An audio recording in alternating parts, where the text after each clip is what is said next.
गढ़ गांव के सरपंच रामपाल आज बहुत ही खुश थे। उनकी इकलौती बेटी राधिका का विवाह हो रहा था। लेकिन राधिका इस विवाह से बिल्कुल भी खुश नहीं थी। वो खुश होती भी क्यों? उसके लिए गांव के एक से एक अमीर जमींदारों के रिश्ते आए थे, लेकिन उसके पिता ने उसका विवाह गांव के एक मामूली किसान श्याम के साथ तय कर दिया था। श्याम एक सुंदर और नौजवान लड़का था, जो अपने खेतों में मेहनत करके फसल उगाता था। पहली नजर में तो राधिका ने श्याम से शादी करने से मन कर दिया, लेकिन अपने पिता के लिए वह उससे शादी करने को राजी हो गई। राधिका भले ही स्वभाव से एक जिद्दी लड़की हो, लेकिन अपने पिता के लिए वह कुछ भी कर सकती थी। यह शादी भी उसके द्वारा अपने पिता को दिया हुआ एक तोहफा ही था।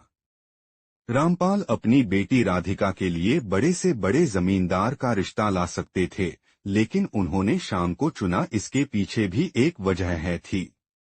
दरअसल एक दिन सरपंच रामपाल खेतों से जा रहे थे कि तभी कुछ गुंडों ने अचानक उन पर हमला कर दिया और उन्हें लूटने लगे। श्याम उस समय अपने खेतों में पानी लगा रहा था। तभी उसने देखा कि कुछ गुंडे एक बूढ़े व्यक्ति को पीट रहे हैं। वह तुरंत वहां आया और गुंडों को वहां से मारकर भाग दिया। रामपाल ने उसे अपनी मदद के बदले कुछ पैसों की पेशकश की, लेकिन श्याम ने यह कहकर पैसे लेने से मना कर दिया कि अगर आज मैं आपकी मदद के बदले ये पैसे ले लेता हूं तो मेरा ज़मीर मुझे कभी माफ नहीं कर पाएगा।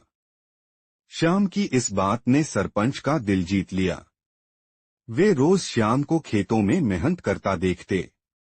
उन्हें पता था कि श्याम की खुददारी उसे कभी भी किसी के आगे झुकने नहीं देगी। उसकी इसी खासियत की वजह से उन्होंने अपनी बेटी का हाथ श्याम के हाथों में देने का फैसला किया। जैसे तैसे शादी संपन्न हुई और श्याम राधिका को लेकर अपने घर आ गया। श्याम का घर राधिका के घर के मुकाबले काफी छोटा था। उसके पिता के घर में 5 कमरे थे, जहां 2 नौकर हमेशा उसके आगे पीछे घूमते रहते थे। लेकिन यहां एक कमरे और रसोई वाले घर में राधिका का गुजारा करना मुश्किल था। राधिका यह सब सोच ही रही थी, इतने में श्याम वहां आया और राधिका से बोला, मैं जानता हूं ये रिश्ता तुम्हारे लिए अचानक आया है, लेकिन मैं तुम्हें वक्त दूंगा। जब तक तुम खुद मुझे स्वीकार न करो, मैं तुम्हारा इंतजार करूंगा।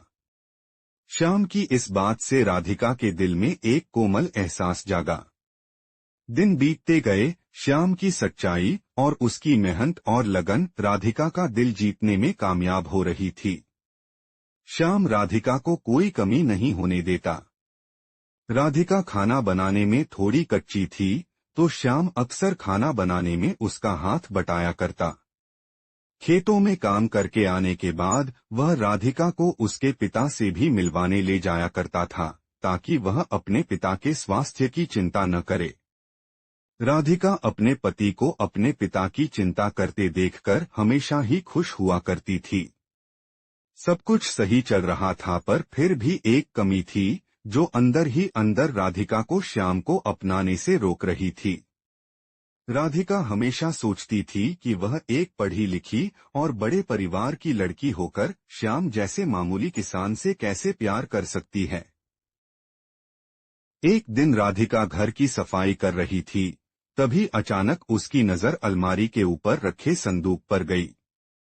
उसने साफ सफाई करने के लिए संदूक को नीचे उतारा और उसे खोला तो वह चौंक गई। उस बक्से में श्याम की कॉलेज की डिग्री और सर्टिफिकेट थे। श्याम एग्रीकल्चर में फर्स्ट क्लास ग्रेजुएट था। शाम को जब श्याम खेतों से घर आया तो राधिका ने उससे उसकी पढ़ाई के बारे में पूछा। तब श्याम ने बताया कि उसे देश की बड़ी बड़ी एग्रीकल्चर कंपनियों से नौकरी का बुलावा आया था, पर वह गांव के लोगों के लिए कुछ खास करना चाहता था। इसलिए वह खेती करता था, ताकि वह उसकी बारीकियों को समझ सके और उसमें सुधार कर सके। श्याम की बात सुनकर राधिका को आत्मग्लानि हुई। वह सोच रही थी, जिसे वह मामूली किसान समझ रही थी, वो एक पढ़ा लिखा समझदार व्यक्ति है।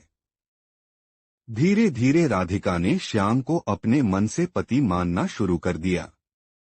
कुछ दिनों बाद श्याम की मेहनत भी रंग लाई। उसने किसानों के लिए कुछ ऐसे आधुनिक औजार बनाए जिसने उनके काम और मेहनत को कम करके पैदावार बढ़ाने में मदद की।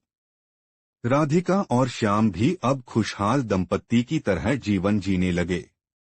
राधिका अब समझ चुकी है, कभी कभी जो रिश्ते हमें थोपे गए लगते हैं, वही हमारे दिल की सबसे खूबसूरत कहानी बन जाते हैं।